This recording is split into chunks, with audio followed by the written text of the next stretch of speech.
In the summer of 1840, a group of laborers repairing a riverbank in Lancashire, England, broke through the earth and found silver. 40 kilograms of it. More than 8,600 individual pieces. Coins, arm rings, ingots, fragments hacked from larger objects with a blade. Some of the coins carried the profiles of Anglo-Saxon kings. Some bore Frankish inscriptions. And some, more than 1,000 of them, were covered in Arabic script, minted in Baghdad, Samarkand, and Tashkent by caliphs who had never heard of Lancashire and never would. That hoard had been buried around 905 CE, probably by a single owner who never came back for it. And the person who buried it was a Viking. That single cache of silver breaks almost everything you were taught about who the Vikings were. Because the Arabic coins did not arrive in northern England by accident. They traveled there along a trade route that stretched from the Baltic Sea through the river systems of what is now Russia, down the Volga to the Caspian, and into the commercial heart of the Islamic world. The people who carried them were not the mudcake berserkers of Hollywood. They were merchants, and the route they ran, maintained for 2 centuries, connected Scandinavia to Central Asia at a time when most Western Europeans traded with no one farther away than the next valley. You already know part of this story. You have seen the longships, the dragon prows, the bearded men in leather and iron. Kirk Douglas in 1958, Travis Fimmel in 2013. The image is fixed. The Viking is a warrior, a raider, a destroyer of monasteries. And that image is not wrong exactly. The raid on Lindisfarne in 793, the great heathen army landing in East Anglia in 865, the sack of Paris in 845. These things happened, and they were brutal.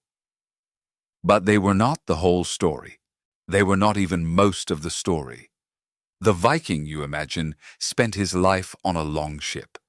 The real Viking spent it ankle-deep in a barley field. Scandinavian society in the 8th through 11th centuries was overwhelmingly agricultural. The vast majority of Norse people farmed barley, oats, rye, supplemented by cattle, sheep, goats, and pigs. In coastal regions, farming mixed with fishing. The legal codes that survive, the Gragas from Iceland, the Gulathing law from Western Norway, run for hundreds of pages. They are overwhelmingly concerned with land disputes, inheritance of farms, livestock boundaries, and seasonal obligations. Not warfare, not glory. Fences and drainage, and who owns the cow that wandered onto the neighbor's pasture. At Borg, in the Lofoten Islands of northern Norway, archaeologists excavated a chieftain's longhouse that stretched 80 meters, roughly the length of a modern commercial aircraft. The building's central purpose was not feasting or weapons storage. It was animal husbandry. One end housed cattle, the other end housed the chieftain's household. Between them ran the long hearth, open fire with no chimney, the smoke rising through roof vents and settling into every surface, every garment, every breath. If you had walked into that building in January, you would have smelled livestock and birch smoke and dried fish and the wool of people who lived indoors with their animals for 5 months of darkness. That was the Vikings' real world. That was where the year was spent. The raiding, the part the chronicles recorded because monks were the ones being raided, was seasonal. The sailing window in the North Sea and North Atlantic ran from roughly late April to October, constrained by weather and light. Raiders had to leave after spring planting and return before the autumn harvest. The Anglo-Saxon Chronicle, the Frankish Annals, the Irish Annals, they record Viking fleets arriving in summer, consistently. A farmer who left before the barley was in the ground would return to starvation. A farmer who stayed away through harvest would lose everything, and most farmers never left at all. The people who went raiding were a fraction of the Norse population. Younger sons without inheritance, ambitious chieftains building personal retinues and reputation, men seeking enough silver to buy land back home. The Old Norse social structure was built around the bondi, the free farmer and householder, who was the legal and political backbone of society. The bondi attended the local assembly. The bondi paid his obligations. The bondi kept the farm running. He was not romantic. He does not appear in movies, but he was the foundation on which everything else rested. So where does the warrior image come from? Partly from the monks who wrote the chronicles. When your monastery burns and your brothers are killed or kidnapped, you do not write a nuanced account of the raiders' agricultural economy. You write about the wrath of the Northmen. And partly from the 19th century, when romantic nationalists across Scandinavia needed heroic ancestors and selected the raiders over the farmers. It was a German costume designer named Karl Doppler who, in 1876, created the horned helmets for the first staging of Wagner's Ring Cycle at Bayreuth. No horned or winged helmet from the Viking Age has ever been found. The only known horned helmets from Scandinavia date to the Bronze Age, more than 1,000 years earlier. The icon that defines the Viking in popular imagination was invented for an opera. The real Viking carried something more dangerous than a horned helmet. He carried a folding balance scale. In merchant burials across the Viking world, the most common prestige objects are not swords. They are small bronze balance scales with two pans on chains and a folding beam, accompanied by sets of standardized weights, some calibrated to Arabic or Byzantine standards. These were tools of commerce, and the fact that traders were buried with them tells you what mattered most in their lives. Not the raid, but the deal. The Norse trade network is one of the most extraordinary economic phenomena of the early medieval world, and it is documented not by sagas or chronicles, but by objects in the ground. Over 85,000 Arabic silver dirhams have been recovered from Scandinavian soil, with the heaviest concentration on the island of Gotland off Sweden's east coast. These coins were struck in mints across the Abbasid Caliphate. They are datable by the caliph's name stamped on them. They arrived in Scandinavia via a route that ran from the Baltic through Lake Ladoga, down the Volga River system, and into the Caspian. Norse merchants, the sources call them Rus, made this journey repeatedly across 2 centuries. And what they brought back reshaped the economy of northern Europe. In 921, an Arab diplomat named Ahmad ibn Fadlan traveled to the Volga as part of an embassy from the Abbasid Caliph. There, he encountered Rus merchants and left one of the most vivid primary accounts of the Viking Age. He described them as tall as date palms, fair and reddish, tattooed from fingertips to neck. He watched them trade. He watched them pray to wooden idols for commercial success. And he watched a ship funeral that included the ritual killing of an enslaved woman, a scene so detailed and so disturbing that it remains one of the most important documents we have for understanding Norse funerary practice.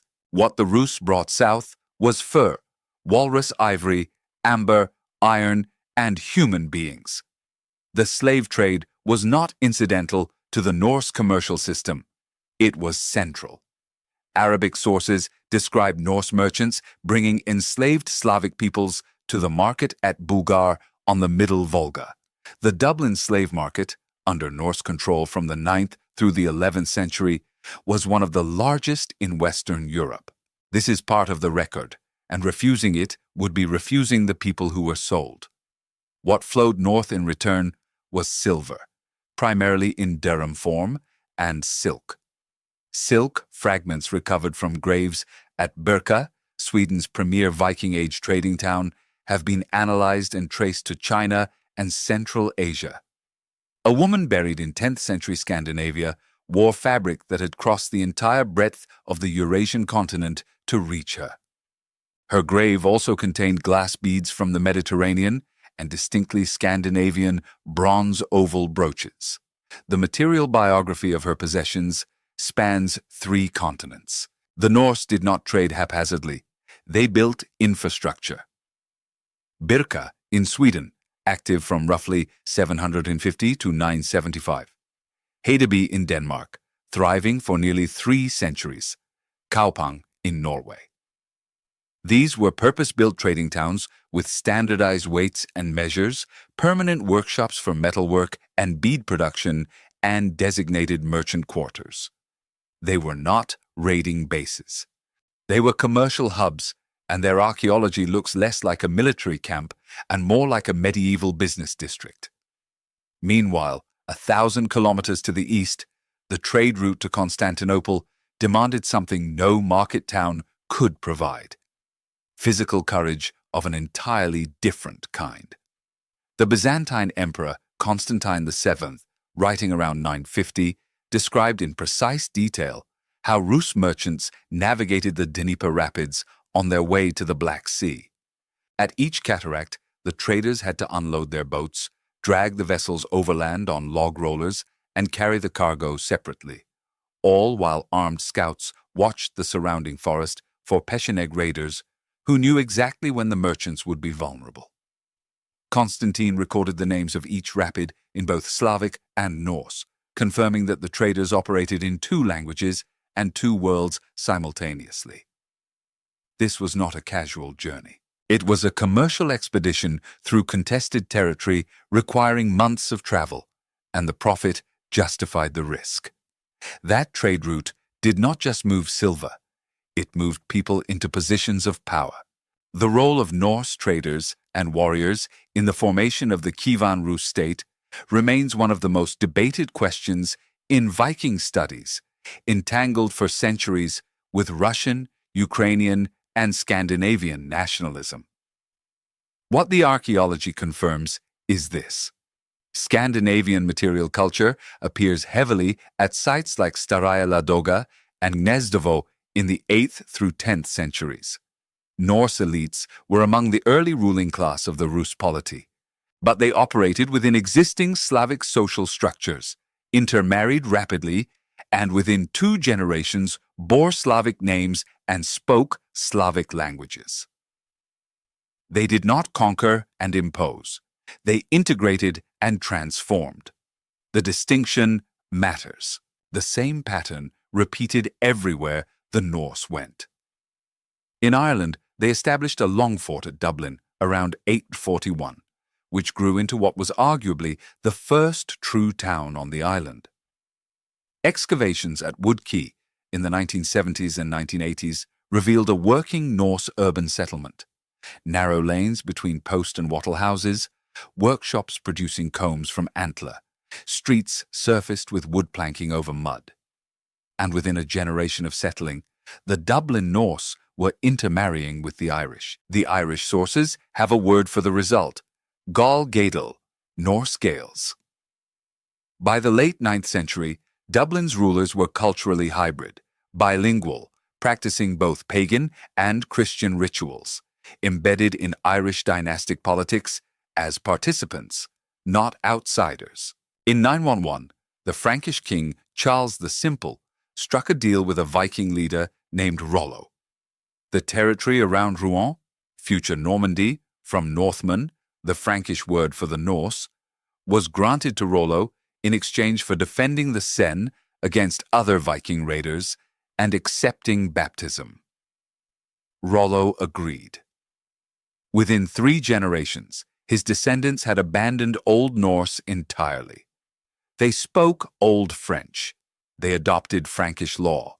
They built Romanesque churches. The speed of the transformation is staggering. And in 1066, Rollo's great-great-great-grandson William crossed the English Channel and conquered England. He spoke French, prayed in Latin, and built cathedrals. He was a Viking who had forgotten he was a Viking. The most successful Viking strategy was not the sword. It was the wedding. But before the assimilation, before the intermarriage, the Norse built something on bare volcanic rock that still endures. In 930, free settlers in Iceland established the Althingi at Thingvellir, a plain between the visible rift of tectonic plates where the North American and Eurasian continental shelves pull apart. There was no building. There was no throne. There was a rock outcropping called the Lögberg, the Law Rock, where the elected law speaker stood and recited the legal code from memory, because it had not yet been written down. For 2 weeks each June, chieftains and their followers gathered to settle disputes, hear cases, conduct trade, arrange marriages, and negotiate the terms under which a society without a king, without an army, without a police force would hold together for another year. If you had been there in June of 930, you would have seen hundreds of temporary shelters, stone walls topped with cloth or turf, scattered across the plain. You would have heard legal arguments conducted under open sky and weather that could shift from sun to sleet in an hour. You would have witnessed a murder case adjudicated through witnesses, oaths, and arbitration at a time when much of Europe settled such matters through trial by ordeal. No central authority enforced the verdict. Compliance rested on social pressure, honor, and the practical understanding that a man who defied the assembly's judgment would find no one willing to trade with him, shelter him, or marry his children. The Althingi is the earliest documented national assembly in the Western European tradition, with a continuous institutional legacy. It still meets, not as a historical reenactment, as Iceland's parliament. There is a question buried inside all of this that you may already be asking. If the Vikings were farmers and traders and lawmakers, why do we remember them as warriors? The answer is simple and uncomfortable. We remember them as warriors because the people who wrote about them were their victims. The Anglo-Saxon Chronicle was compiled by monks. The Frankish Annals were written by clerics. The Irish Annals came from monasteries. When Norse raiders burned Lindisfarne in 793, Alcuin of York wrote about it within days, and his horror echoed through every subsequent account. The literate class of early medieval Europe was the ecclesiastical class, and the ecclesiastical class was the one the Norse specifically targeted, because monasteries held concentrated, portable, undefended wealth. The farmers who stayed home left no chronicles. The traders who carried scales to the Volga did not employ scribes. The women who managed estates while their husbands were at sea or at the assembly did not write memoirs. The surviving record is weighted toward violence because the surviving record was written by the people who experienced the violence. The archaeological record, the balance scales in graves, the silk in Birka, the 85,000 dirhams in Scandinavian earth, the comb makers' workshops in Dublin, the law codes that fill volumes, tells a different story. Not a contradictory one, a larger one. And here is something you carry from them without knowing it. The English language is seeded with Old Norse. Sky, window, egg, knife, husband, law, gift, skin, leg. The pronouns they, them, and their. The verb are. These are not obscure borrowings from the margins of contact. They are structural words, the kind that enter a language only when two populations live side by side intimately enough for grammar to merge. Every time you say the word law, you are using a Norse loan word. The people who gave it to you were not raiders. They were settlers who stayed long enough to reshape the language itself. The Viking Age ended not with a battle, but with a disappearance. By the mid-11th century, the Norse who had settled across Europe had become the populations they once raided. The Normans were French. The Dublin Norse were Irish. The Rus were Slavic. The Danelaw English were English. The Icelanders remained Icelandic, but Christian, and their great literary project, the sagas, the Eddas, Snorri Sturluson's prose, Edda, compiled before his murder in 1241, was composed in a medieval Icelandic that looked back on the pagan age through the lens of Christian literacy. The warriors became farmers, became merchants, became kings, became finally the ordinary population of Northern Europe. Somewhere in a Swedish field, a runestone stands in grass. It was painted once, bright red and blue, but the color weathered away centuries ago. The inscription is still legible. It does not commemorate a battle. It says he went east for gold. A merchant's epitaph, carved in stone, standing in a farmer's pasture. No one visits it. The cows graze around it. That stone tells the truth about the Vikings more honestly than any movie ever made. If you have stood at Thingvellir, or walked the excavations at York, or held a Viking Age comb in a museum case, tell us what it felt like. That encounter between your hand and an object someone made 1,000 years ago is where the distance closes. They were not warriors. That is what made them dangerous. Warriors can be met on the field and defeated, but people who trade with you, marry your daughters, learn your language, adopt your god, and seat themselves in your political structures, those people do not need to conquer you. They become you. And then there is no line left to defend. The Norse understood this 1,000 years ago. The evidence is under your feet, in your language, in the parliament that still meets on volcanic rock in the North Atlantic. You have been living inside their legacy your entire life. You just did not know what to call it. If this reshaped what you thought you knew, subscribe and stay. The next one goes deeper.